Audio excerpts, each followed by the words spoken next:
Hello, I am Miranda, and in this video I'm going to talk about modal perfects. So we use modal perfects when we're talking about past actions. Okay, so now let's discuss each case. Must have done. You must have done. We know the meaning of must. It shows obligation, responsibility. You must do that. But must plus infinitive perfects means quite different. You must have done means that I am sure that you did it.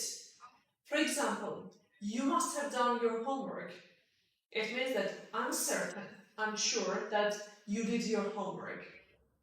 It does not show obligation, yeah? So lots of learners confuse it, mix it with should, and we'll discuss it later. So you must have done means I am sure you did it. You must have told the truth. It means that I am sure you told her the truth. Now let's discuss the second one. You can't have done. It means negative. It is a negative statement. And it means that I am sure you did not do that. You have not done that.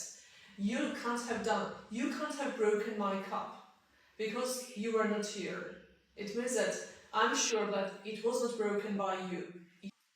You can't have written this essay. You don't know this vocabulary, what you have used here. It means that I am sure that this essay is not written by you. So this is positive statement about my certainty, what you did or what you have done, and this is negative certainty, yeah, like negative statement about my certainty.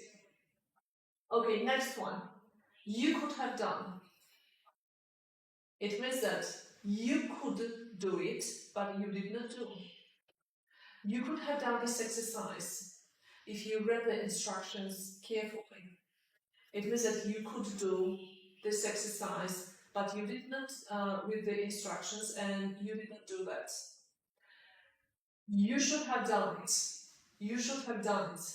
It also means that something should have been done. It means that it was a better idea. It was a good idea to do something in the past, but you did not do that. For example, you should have gone to the party if she had invited you.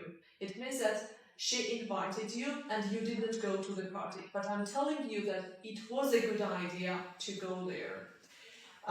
So, should have done and must have done are different, as you see. Yeah, must have done. I am sure that you did it, and should have done. It means that you did not do, but it was a good idea to do it. Yeah, you might have done it. It means that I doubt on you that something was broken, and you might have done it. But I'm not sure in this case. It's different. I'm showing uncertainty. I'm not certain. In this case, I'm certain. In this case, I'm certain. But in this case, I'm not sure you did it or not. Just this is my doubt. You might have done it.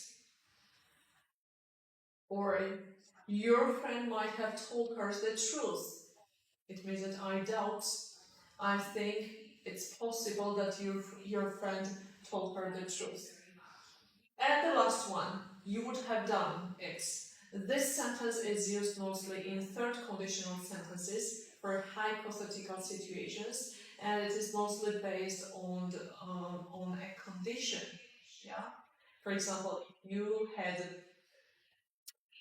had worked hard, you would have passed your exam.